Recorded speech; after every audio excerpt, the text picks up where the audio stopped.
అందరికీ నమస్కారం. నా పేరు ఆమ్దాల నరసింహరావు. నేను కీసర డాక్యుమెంట్ రైటర్ని. మనకు ఇదివరకున్న స్లాట్ విధానం ఏదైతే జరుగుతుందో ఆ ఆఫీస్ పైలట్ ప్రాజెక్ట్స్ అని చెప్పేసి ఏదైతే పెట్టిరో వాటితో పాటు ఇంకొన్ని ఆఫీస్ని అడిషనల్గా జాయిన్ చేయడం జరిగింది. మనకు ఆ విషయం తెలిసిందే. అయితే ఇంకొక వారంలో ఆ ప్రాసెస్ కూడా స్టార్ట్ అవుతుంది. సో ఈ క్రమేణా రేపు ఎన్నో సమస్యలు ఖచ్చితంగా ఎదుర్కొంటాం.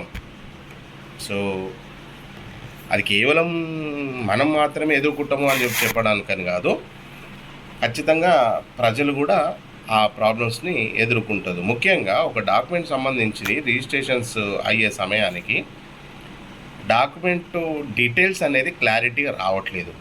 సో నేను చూసిన వరకు కూడా కొన్ని డాక్యుమెంట్స్ చూడడం జరిగింది అయిన డాక్యుమెంట్స్. సో ఎక్కడ కూడా డీటెయిల్డ్గా కంక్లూజన్ అనేది ఇవ్వలేరు. రెండో విషయం ఏంటంటే ఏఐ సంబంధించిన డాక్యుమెంట్ జనరేషన్ మాత్రమే జరుగుతుంది. సో ఏఐకి ఏదైతే ఇన్స్ట్రక్షన్స్ ఉంటాయో దాన్ని మీది చేయలేదు. సో కొన్ని డాక్యుమెంట్స్ ఎట్లా వెండార్ సంబంధించిన వాళ్ళని కూడా కొందరిని ఈ పర్టికులర్ డాక్యుమెంట్స్లో మనం యాజ్ అ కన్సర్న్ పార్టీగా కూడా చూపిస్తాం.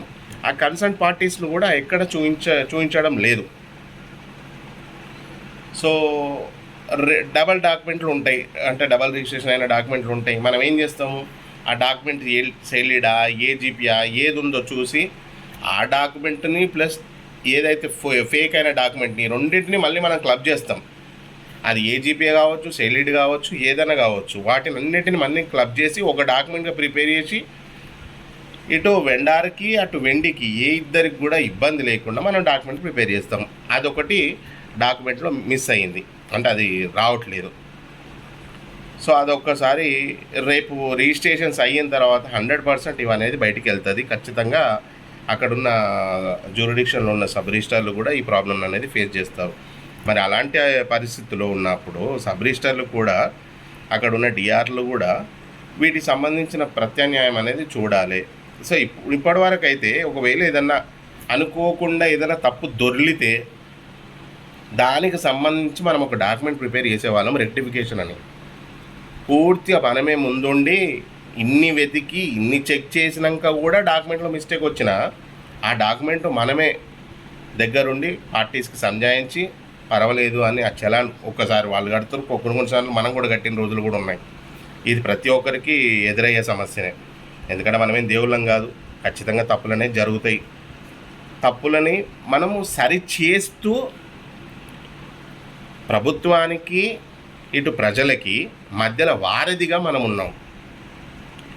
ఇన్ని సంవత్సరాలు మనము ఈ ఫీల్డ్లో ఉండి చేసినందుకు గాను వస్తున్నాయి, రకరకాల పేర్లు కూడా వస్తున్నాయి. దాని గురించి సపరేట్గా చెప్పాల్సిన పని లేదు, ప్రతి ఒక్కరికి తెలిసిన విషయమే. కాకపోతే ఏంటంటే బాధ, ఇన్ని సంవత్సరాల నుంచి ఈ వృత్తిని మనం ఎంచుకొని ఉన్నాము, ఇప్పుడు కొంచెం చేజారుతుందేమో, వెళ్ళిపోతుందేమో అన్న పరిస్థితికి వచ్చింది. జరుగుతున్న సంఘటనలు కూడా దీనికి ఆజ్యం పోస్తున్నాయి. రెండో విషయం ఏంటంటే రేపు ఒకవేళ ఇదే కొనసాగితే ఖచ్చితంగా ఇబ్బంది జరుగుతుంది. అందరూ కూడా దాదాపుగా ఇబ్బంది పాలవుతారు. కాబట్టి ఒకవేళ ఇది మానుకుంటే గవర్నమెంటు ప్రభుత్వం అనేది మానుకుంటే సంతోషం, మనం బాగుంటాం.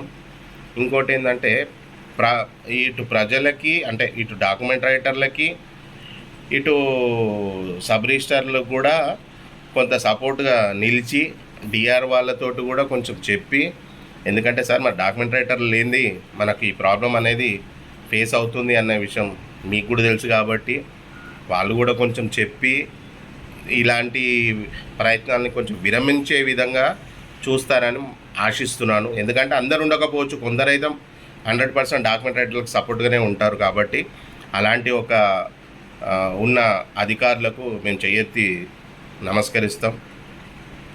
ఇక నాతో డాక్యుమెంట్ రైటర్లకి నేను ముఖ్యంగా ఒక విషయం మనవి చేయాలనుకుంటున్నాను.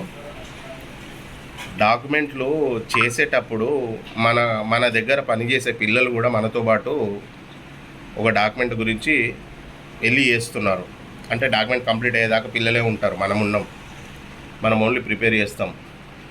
కాకపోతే విషయం ఏంటంటే ఇప్పుడు డాక్యుమెంట్ ప్రిపరేషన్స్ ఎప్పుడైతే స్లాట్ సిస్టమ్స్ జరిగినాయో, స్లాట్ సిస్టమ్స్ అనేది ఆన్లైన్ విధానం వచ్చిందో చాలా చోట్ల కూడా ఇక కొత్త సమస్య ఎదుర్కోవాల్సి వస్తుంది.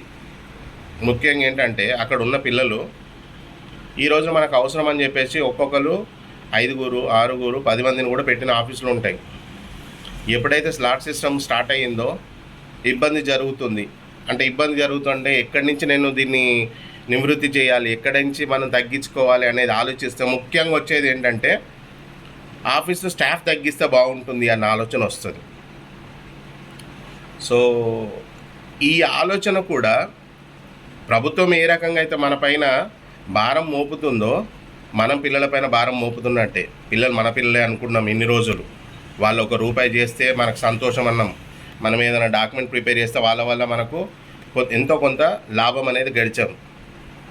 అది ఉన్న విషయమే. సో ఇప్పుడు కష్టం వచ్చినప్పుడు వాళ్ళని దూరం పెట్టడం బాగుండదు నా ఒపీనియను. సో ఒక్కసారి మీరు కూడా వాళ్ళని దూరం పెట్టేటప్పుడు ఒక్కసారి ఆలోచించండి. ఎందుకంటే వాళ్ళు కూడా మనని నమ్ముకొనే మనతో పాటు మాత్రమే డాక్యుమెంట్స్ చేస్తూ మనతో పాటే ఉంటున్నారు. మనం 5 గంటలకు వస్తే 5 గంటలకు ఉంటున్నారు, 10 గంటలు అయిన రోజులు కూడా ఉన్నాయి. డాక్యుమెంట్స్ అవసరమైతే ఓ వెంచర్ వచ్చింది అనుకోండి, డాక్యుమెంట్ ప్రిపేర్ చేసేటప్పుడు కూర్చుంటాం. అది 8 కావచ్చు, 10 కావచ్చు, 11 కావచ్చు. కానీ వాళ్ళ పిల్లలు కూడా మనతో పాటు సమానంగా ఉండి మనతో పాటు కష్టపడి చేసిన వాళ్ళు మన దగ్గర ఎంతో ఉంటారు. ఒక్కొక్క ఆఫీసులో చూసుకుంటే సుమారుగా యావరేజ్ వేసుకున్నా అని 3 నుంచి 5 ఉంటారు. సో ఈ స్లాట్ సిస్టమ్ అనేది వచ్చింది అన్నప్పుడు దయచేసి వాళ్ళని ఇబ్బంది పెట్టకండి. మ్యాక్సిమం వాళ్ళని తప్పియడానికి మాత్రం ప్రయత్నించకండి. కష్టంలో ఉన్నప్పుడు కలిసే ఉందాం, ఆనందంగా ఉన్నప్పుడు కలిసే ఉన్నాము. ఇక ఫర్దర్గా ఏదైనా సరే ఇదే రకంగా హ్యాపీగా అందరితో పాటు ఉంది. కాకపోతే అప్పుడు మనకు ₹10 వచ్చేదేమో బెనిఫిట్, ఈ రోజున ₹5 తీసుకుందాం. తగ్గుతుండొచ్చు, మనకు బెనిఫిట్ తగ్గుతుండొచ్చు. మ్యాక్సిమం ట్రై చేయండి మీరు కూడా. ఎందుకంటే ఉన్న పిల్లల్ని కూడా కొంచెం దూరం పెట్టి వాళ్ళని కూడా పక్కగా ఇబ్బంది పెట్టి వాళ్ళ బాధలు పడుతుంటే మనం సంతోషించడం కూడా అంత కరెక్ట్ ఏమో అనిపించదు. సో ఒక్కసారి ఈ విషయం కూడా ప్రతి ఒక్కరూ దృష్టిలో పెట్టుకోవాలని నాతోటి డాక్యుమెంట్ రైటర్లకు మనస్ఫూర్తిగా విన్నవిస్తున్నాను. ధన్యవాదాలు.